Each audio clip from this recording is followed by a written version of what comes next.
नमस्कार मित्रों, मैं ध्रुव कुमार। आज हम लोग बात करेंगे भारतीय संसद की कार्यप्रणाली के बारे में। हमारे संविधान को तैयार होने में 2 वर्ष 11 माह और 18 दिन का समय लगा, यानी एक अच्छी खासी बहस के पश्चात ही हमारे संविधान ने अपना आकार ग्रहण किया है। ये इतनी लंबी चर्चा का ही प्रतिफल है कि हमारा संविधान वक्त की रफ्तार के साथ भी तालमेल बिठाकर चलता रहा है। इसमें विभिन्न विचारों व नवाचारों की पर्याप्त गुंजाइश भी है। साथ ही इस बात का भी खासा ध्यान रखा गया है कि इसके मूल ढांचे में कोई परिवर्तन न होने पाए। इस संविधान ने ही हमारी संसद को कानून निर्माण का अधिकार दिया है। संसदीय सदस्यों की यह जिम्मेदारी है कि वो राष्ट्र के हित में ऐसे कानून बनाएं जिनसे समाज और देश लगातार विकास की राह पर आगे बढ़ता रहे। हमारी संसद इस परंपरा को निभाती भी आई है, मगर अभी एक नए तरह की संसदीय कार्य संस्कृति का जन्म हुआ है। इसके तहत सरकारें विभिन्न विधेयकों को बिना उचित बहस किए ही पारित करवा देती हैं। इसे ऐसे समझिए कि हालिया मानसून सत्र में 18 विधेयकों को संसद के पटल पर रखा गया। इन विधेयकों को पारित होने में लगा औसत समय काल 34 मिनट है, यानी एक विधेयक पर बमुश्किल 34 मिनट ही चर्चा हुई। वहीं अगर हम किसी अमेरिका में होने वाली संसदीय बहस पर विचार करें तो वर्ष 2013 में संसद में पेश किए गए ओबामा केयर विधेयक पर विपक्षी सीनेटर टेड क्रूज ने अकेले 21 घंटे 19 मिनट बोला था। बिना किसी संसदीय बहस के हड़बड़ी में किसी विधेयक को पारित कराने के पीछे जो वजहें हैं उन्हें बिंदुवार समझा जा सकता है। जैसे नंबर 1, सांसदों में विधेयक संबंधी विशेषज्ञता का अभाव है। साथ ही उन्हें पर्याप्त संसाधन भी मुहैया नहीं कराए जाते हैं। मसलन भारत में एक सांसद को संसदीय सहायता 40,000 रुपए दी जाती है, जिसके माध्यम से वह सहायक और स्टाफ रखता है और विधेयकों के बारे में विस्तृत समझ हासिल करता है। जबकि ब्रिटेन में इस काम के लिए 1,93,000 से लेकर 2,16,000 पाउंड तक खर्च किए जाते हैं। अतः इस अंतर से यह स्पष्ट रूप से समझा जा सकता है कि भारत के सांसदों के पास सहायक राशि की कितनी कमी है। नंबर 2, संसदीय लोकतंत्र में सरकारों की जवाबदेहिता को सुनिश्चित करना बेहद जरूरी है।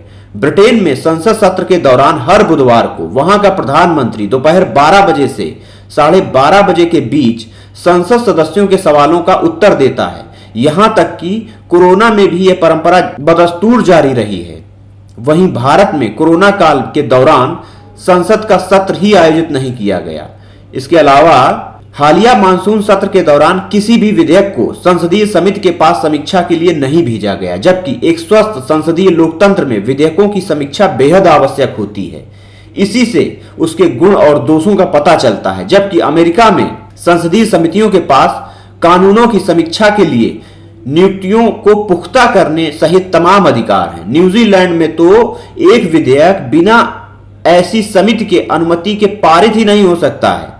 इसके अलावा चौथा कारण है, ब्रिटेन में साल 2019 से लेकर अब तक 6 निजी विधेयक प्रस्तुत किए जा चुके हैं और वो पारित भी हुए हैं, जबकि कनाडा में ऐसे 7 विधेयक पारित हो चुके हैं। वहीं अगर भारत की बात करें तो यहां स्वतंत्रता के पश्चात से लेकर अब तक मात्र 14 विधेयक ही पारित हुए हैं।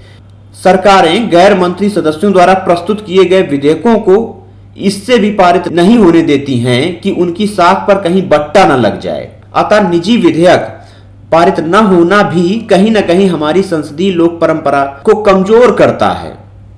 इसके अलावा दल बदल विरोधी अधिनियम के आने के पश्चात कोई भी संसद सदस्य अपनी पार्टी व्हिप के विरुद्ध जाकर मत नहीं कर सकता है।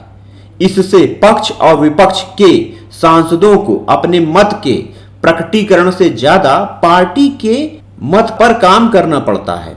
उपरोक्त बिंदुओं के परिप्रेक्ष्य में विपक्ष के द्वारा यह आरोप लगाया जाता है कि सरकारें अब संख्या बल पर और संवैधानिक शक्तियों के प्रयोग के द्वारा विधेयक पारित करवा रही हैं, मगर जिनके लिए कानून बन रहा है उनके नुमाइंदों का पक्ष ही नहीं सुना जा रहा है। किसान कानूनों के निस्तारीकरण के संबंध में लाया गया विधेयक महज 5 मिनट से कम समय में पारित हो गया, जबकि 250 सदस्य अपने हलफनामे में स्वयं को किसान बताते हैं। ऐसे में इन किसानों ने इस बिल की अच्छाई खामी के संबंध में क्यों अपनी आवाज नहीं उठाई? वर्ष 2026 के बाद लोकसभा में चुनकर जाने वाले सदस्यों की संख्या तकरीबन 1000 हो जाएगी। इससे संसद में भारतीय लोगों की नुमाइंदगी करने वालों की तादाद में एक अच्छा खासा इजाफा तो होगा, मगर इसके साथ ही वे चुनौतियां भी बढ़ जाएंगी, जिसमें इन सदस्यों का संसद में उचित तरीके से अपनी बात रख पाना और बहस में हिस्सा लेना शामिल है। अतः संसदीय परंपरा को मजबूत बनाना अत्यंत आवश्यक है, जहां सभी सदस्यों को अपनी बात रखने का पर्याप्त अवसर मिलना चाहिए, न कि हमारी संसद केवल डाकघर सी रह जाए। आज इस टॉपिक में इतना ही। धन्यवाद।